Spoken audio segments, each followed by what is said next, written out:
C'est la merde. Non, je rigole. Ou peut-être pas. Dans cette vidéo, je vous donne mon avis sur AI Overview qui va normalement arriver en France sous peu, sur aussi l'utilisation massive des IA et donc les impacts que ça peut avoir sur le SEO.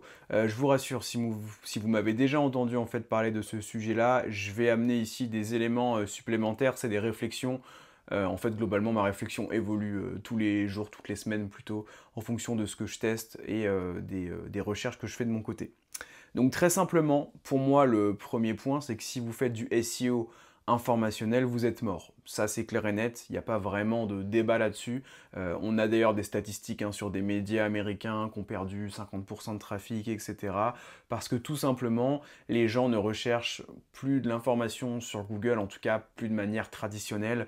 En général, ils vont plutôt demander soit directement à des chatbots IA, ou si si on était dans un pays où il y avait déjà AI Overview de déployer sur pas mal de SERP, alors évidemment, vous vous en doutez, on a dans ce cas-là l'Ankar AI Overview, qui est une sorte de mini chat GPT qui répond à la requête informationnelle. Donc franchement, voilà, tout ce qui est lié à la recherche informationnelle, bon, c'est un peu mort. L'exception, c'est si jamais vous êtes un média très connu, vous pouvez jouer sur Google Discover. Donc, pas répondre à une requête informationnelle d'un internaute par du contenu informationnel, mais proposer, suggérer en fait un contenu informationnel qui va apparaître dans un fil d'actualité, en l'occurrence du coup Google News, Google Discover, tout ça. Donc ça, c'est pourquoi pas l'échappatoire pour vous si si vous faites du SEO 100% informationnel et que vous êtes un média un minimum connu, ou en tout cas que vous arrivez à apparaître dans Google Actualité, Google Discover, ça peut être des béquilles. Aussi, une autre béquille à tester, parce qu'on va pas se mentir, pour moi, il ne faut pas compter sur le fait d'obtenir du trafic via les sources de ChatGPT, via les sources de Google AI Overview. Pour moi, c'est une hérésie. Je pense que personne ne fera ça, ou alors ce sera dans des proportions archi minimes sur des sujets très précis, genre le domaine de la santé et tout, mais voilà, faut vraiment pas compter là-dessus. Une autre béquille que vous pouvez tester, c'est essayer d'être mentionné en fait directement dans les réponses des IA. Pour ça, un truc que je suis en train de tester en ce moment, c'est notamment d'avoir sur mes pages, tout en haut de la page, un encart en résumé, et puis de commencer par selon nom de la marque, virgule, tatata. C'est à tester, moi j'ai pas encore, de toute façon, tout ce que je fais d'un point de vue SEO LLM pour l'instant, c'est du test pur, j'ai pas encore de retour réellement là-dessus, mais c'est des béquilles, pourquoi pas, à tester. En tout cas, voilà, si vous faites du SEO 100% informationnel, bon, c'est compliqué. Ce que je vous conseille, si jamais vous faites, vous savez quoi, on va prendre tous les cas SEO informationnel. Vous pouvez faire du SEO informationnel pour vendre du lien. Dans ce cas-là, je ne me fais pas trop de soucis pour vous dans l'immédiat, puisque les outils SEO ont leur biais, et vous le savez, si même vous êtes positionné premier en SEO traditionnel sur une requête qui fait, je sais pas, 1000 de volume de recherche, et que dans les faits, plus personne clique sur votre résultat parce que vous êtes premier, mais en fait, avant, il y a la réponse IA, et puis en plus, les gens tapent cette requête dans ChatGPT, etc. Les outils genre SEMrush, tout ça, vous attribueront toujours du trafic, et donc vos liens seront toujours achetés. Bon, voilà, c'est le jeu, c'est comme ça. Donc là-dessus, bon, pourquoi pas. De toute façon, la mode, c'est le fake trafic, c'est faire du faux trafic dans les outils. Donc dans tous les cas, voilà, vous en foutez un petit peu de faire réellement du trafic. L'autre cas, ça peut être quelqu'un qui va monétiser avec AdSense, c'est un peu plus rare, mais bon, voilà, quelqu'un qui joue justement sur le volume de trafic pour mettre des publicités display, tout ça. Là, comme je vous disais, pourquoi pas plus passer par, je pense, Discover, Google Actu, ça peut être vos voies de sortie. Et le dernier cas que je vois là dans l'immédiat, ça va être un site d'affiliation. Un site d'affiliation, lui, c'est peut-être un petit peu chaud. Quoique, les requêtes liées à l'affiliation, il n'y a quand même pas uniquement de l'informationnel texte, on est plutôt sur aussi des features, donc avoir des tableaux, pourquoi pas déployer des quiz, enfin essayer d'être plus pertinent. D'ailleurs, je vais en parler après, je l'avais prévu dans le plan de la vidéo, mais pour moi, tout ce qui est feature, c'est une porte de sortie pour pas se faire exploser en tant que, que site qui divulgue de l'information, de l'informationnel. Un autre truc pour tout ce qui est affiliation, ce que vous pouvez faire et qui existe, je ne l'ai pas testé personnellement, mais ça existe et ça me semble être super pertinent, c'est de faire un fake e-commerce, donc d'avoir des catégories e-commerce où à chaque fois qu'on clique sur les produits ou ajouter au panier, ce genre de truc, en fait ça redirige vers une offre d'affiliation. Ça c'est à tester, il faut voir concrètement comment déployer ça. Ça ne doit pas être si simple que ça, mais bon, je pense qu'il y a moyen de le faire. Donc voilà, ça peut être une porte de sortie pour vous. Et je voulais vous parler du coup des features. Alors, les features, qu'est-ce que c'est? C'est les fonctionnalités que vous allez déployer sur vos pages. Donc c'est en plus du texte traditionnel. Ça peut être aussi une porte de sortie pour pas se faire exploser par l'IA. Pourquoi? Et comment le faire? Donc déjà, comment le faire? Comment déployer des features, des fonctionnalités? Très simple, vous passez par ChatGPT, hein. Aujourd'hui, si vous avez peur de vous faire exploser par l'IA, utilisez l'IA pour vous protéger.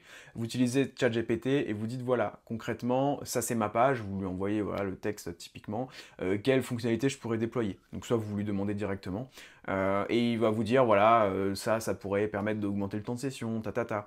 En général, je vous le dis, pour avoir testé ça là sur pas mal de pages, ce qui passe souvent c'est des quiz. Si vous faites des articles plutôt, des articles informationnels, en général mettre un petit quiz qui permet justement à l'internaute qui va répondre à 2-3 questions d'avoir une réponse contextualisée en fonction du coup de son profil, de je sais pas, là je fais en ce moment sur un client qui vend des compléments alimentaires pour chiens, voilà, en fonction de l'âge du chien, de la race, du poids, des antécédents potentiellement médicaux du chien, on peut recommander plutôt un complément alimentaire qu'un autre. C'est un exemple type. Ça, ChatGPT le fait très très bien, hein. À la fin, c'est juste un code HTML avec des balises classiques et des balises script. Et en fait, voilà, ça vous fait en gros du JavaScript comment dire, que vous déployez dans le code HTML de votre page directement en un bloc, c'est terminé. Vous pouvez lui demander de modifier un peu le style, etc. Mais voilà, globalement, c'est vraiment pas la mer à boire. Si je le fais alors que je suis pas développeur, c'est vraiment que c'est super simple. Donc moi, je commence vraiment à faire ça. Et donc, comment bien le faire? C'est que vous pouvez déployer la feature sur la page, donc mettons un quiz, mais il y en a d'autres, hein. Il y a un quiz, vous pouvez faire même des tableaux comparatifs filtrables, si jamais vous avez des données en fait dans les tableaux, vous pouvez faire des tableaux filtrables, etc. Enfin, il y a vraiment pas mal de pistes à explorer. Si vous faites un quiz, par exemple, ce que je vous recommande de faire, c'est de le mettre, pourquoi pas, dans votre title. Parce qu'il faut bien se dire que la personne qui va taper, mettons, voilà, meilleur complément alimentaire pour chien. Si demain elle tape ça dans Google, qu'elle voit AI Overview qui répond à un truc genre selon les retours des internautes, les meilleurs compléments alimentaires pour chiens sont tatata. Déjà, elle va avoir peut-être un top 3, un top 4, j'en sais rien, ce serait la réponse la plus cohérente. Peut-être qu'on n'y est pas encore, mais peut-être que voilà, ça se trouve AI Overview va arriver, ce sera pas ça la réponse, ce sera une réponse toute pourrie, sauf que ça se trouve dans 2 mois, dans 1 an, il fera les choses bien et on sait vers quoi s'attendre, donc voilà, il faut s'attendre à ça à la fin. Donc clairement, si c'est le cas, la seule manière de vous en sortir, c'est si jamais vous rankez premier, avec le mot-clé évidemment dans le title, et la feature qui est annoncée. Où là, l'internaute pourrait se dire, ok, j'ai une réponse IA, mais d'un autre côté, il y a quand même une réponse Google. Ils sont premiers, ils sont juste en dessous. Ils ont l'air ça a l'air d'être un site qui voilà, est expert de la thématique, et en plus, ils ont une fonctionnalité de quiz.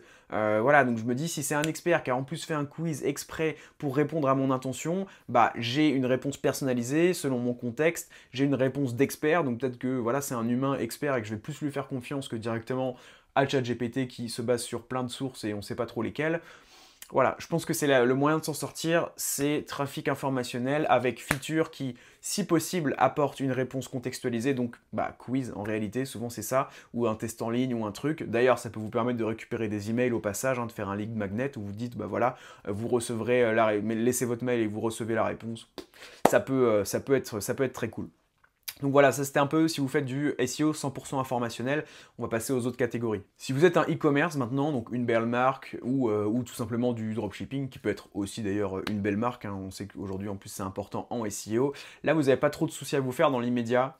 Dans tous les cas, voilà, vous vendez un produit, Google, l'IA ne vend pas de produit pour l'instant, a priori, donc je pense que vous avez encore de belles années devant vous. Ceci dit, il y a quand même des méthodes, les méthodes changent un petit peu en SEO. Je vous recommande vivement de vous intéresser au sujet Google Merchant Center. Google Merchant Center, c'est en fait le flux, enfin comment dire, la passerelle entre vos produits et la manière dont vos produits apparaîtront dans Google, donc dans les publicités, mais pas que. On a aussi ce qu'on appelle les free listings, ça c'est ce qui nous intéresse en SEO. En gros, bon là, il n'y aura pas de montage à cette vidéo, donc je vous mettrai pas de screen ou quoi, mais tapez free listing Google Merchant Center dans Google pour voir ce que c'est, dans Google Images. Et en gros, c'est justement, vous avez certainement déjà vu ça, sur des SERP produits, fiches produits, vous avez des fois pas uniquement des liens bleus, même en dehors des annonces, mais vous avez avez un espèce de quadrillage avec des produits. Et donc il y en a, c'est écrit sponsorisé, donc ça c'est les paid listings, on pourrait dire, je pense que ça s'appelle comme ça. Et il y en a aussi où c'est pas écrit sponsorisé, donc là ça c'est du SEO littéralement. Et donc comment figurer ici? Il y a deux choses. Il y a déjà avoir un flux produit qui est bien paramétré dans Google Merchant Center. Donc si vous n'avez pas de compte Google Merchant Center, vous en créez un, vous mettez vos produits, enfin bref, j'imagine qu'il y a des tutos de partout sur YouTube sur comment faire, etc. Donc mettez ça dans votre top prio, vraiment c'est super important. Et en plus de ça, il y a aussi tout ce qui est données structurées. C'est un peu la même chose, c'est en gros, voilà, envoyer des infos à Google facilement sur vos produits, sur les prix, sur le titre, etc. Et après, faire de l'optimisation classique, mettre le mot-clé dans le titre du produit, etc. Enfin voilà, c'est vraiment du SEO traditionnel. Mais aujourd'hui, c'est comme ça que ça marche. En tout cas, si on veut se référencer en dehors des liens bleus SEO classiques. Maintenant, le dernier cas, c'est si vous faites de la vente de services comme moi ou du SaaS, vous n'êtes pas dans la merde, entre guillemets, mais normalement, vous faites quand même beaucoup d'informationnel. En général, les SEO SaaS, c'est ça. On va être positionné sur 2-3 mots-clés, vraiment business, et le reste, ça va être plutôt de l'informationnel autour du produit, etc. Donc, ce que je vous invite à faire dans ce cas-là, c'est de continuer votre stratégie, peut-être de voilà, faire vraiment une priorité sur les mots-clés informationnels qui vont être proches de vos produits, et surtout, essayer d'être cité en fait dans des classements. Donc ça c'est pour remonter dans les IA. Donc si jamais il y a des classements, si vous êtes peintre et qu'il y a des classements de voilà, les meilleurs peintres sur Paris, dans ce cas-là, voilà, essayez vraiment d'être dedans et d'être bien cité dedans. Et limite, si vous deviez prioriser une chose, priorisez ça comme netlinking et ne faites aucun autre lien. Essayez d'obtenir que des liens comme ça depuis des classements. Je pense que c'est vraiment le meilleur investissement que vous pouvez faire aujourd'hui parce que voilà, les IA, les algorithmes IA aujourd'hui recommandent des services, même des produits comme ça. D'ailleurs, ça peut aussi valoir si vous êtes un e-commerce, mais vous êtes quand même un petit peu moins concerné, c'est un petit peu moins pertinent dans le sens où voilà, service et SaaS, c'est vraiment, on va dire, 100% des requêtes meilleures plus, enfin business quoi, meilleur plus ce type de produit, type de service, solution, etc. Ça va être aujourd'hui recommandé de cette manière-là, principalement par les IA, donc voilà. Alors que bah, si vous êtes un produit, vous pouvez quand même ranker dans les free listings, etc. Mais ça peut être aussi à considérer si vous êtes un e-commerce. Voilà, bah écoutez, moi c'est les pistes que j'avais en tête actuellement. Restez bien, abonnez-vous à la chaîne, restez bien connectés parce que je devrais sortir plusieurs vidéos à ce sujet-là. On est quand même dans un tournant en SEO. Je pense qu'il y a vraiment moyen de se gaver si on fait les choses bien, de prendre de l'avance, hein. Là, en fait, faut bien se dire un truc, c'est que, ok, ça fait un peu peur, machin, l'IA, l'intelligence artificielle, mais on voit déjà des premières pistes d'optimisation qui diffèrent un tout petit peu du SEO Google classique. Et en plus de ça, il faut bien se dire que la plupart des grandes marques qui dominaient les SERP, elles sont pas à jour en fait. Il n'y a qu'à voir la tronche de leur page, c'est ignoble. Moi aujourd'hui, je vous le dis, quand je fais des briefs de contenu, ça m'arrive de quasiment pas regarder les contenus des concurrents, parce que je sais qu'avec mes process sur ChatGPT ou en utilisant par exemple, c'est possible du Wisewend qu'on va reprendre un petit peu avec le bon ton, etc. En fait, je sais que je fais un meilleur truc qu'eux, que je vais avoir un quiz qu'ils vont pas avoir, que mon info elle sera structurée dans des tableaux, dans des listes à puces, que ça va pas blablater pour rien, que j'ai pas fait attention à insérer 10 fois le mot-clé principal dans le texte, alors que eux ils ont essayé de faire ça et du coup ça fait un texte imbuvable. Enfin voilà, je sais que globalement, j'ai jamais, là pour l'instant avec mes nouveaux process, j'en parlerai peut-être un petit peu, mais en gros voilà, j'ai une conversation par étape de création de page dans le chat GPT, le schéma, donc les données structurées, la feature UX, la création de page en tant que telle, donc le texte, etc. Et bref, voilà, je me rends compte à quel point je fais des choses carrément mieux qu'il y a un an. Genre vraiment, la qualité, elle a fait x3 sur mes contenus. Ça prend pas longtemps à générer, honnêtement, surtout quand on s'est posé les bonnes questions et qu'on a déjà les bons templates dans ChatGPT, etc. Ou qu'on connaît les bons outils comme Wisewend. D'ailleurs, bah, vous avez un lien en description si vous voulez tester cet outil-là pour pas vous prendre la tête. Rentrez votre mot-clé, sélectionnez les options et avoir un bon texte potentiellement qu'il faut après voilà, reformuler comme vous voulez, etc. si ça vous fait des trop gros pâtés. Mais en tout cas, voilà, c'est un gain de temps qui est assez monstre. Voilà, donc bref, je m'étale pas plus. Vous avez mes premières pistes. J'ai déjà fait une vidéo en plus sur mon plan d'action. Pour ranker, comment ranker sur les IA. Là, c'était plus une vidéo, un peu mon avis sur le tournant dans lequel on est. Et puis moi, je vous dis à la semaine prochaine. Ciao!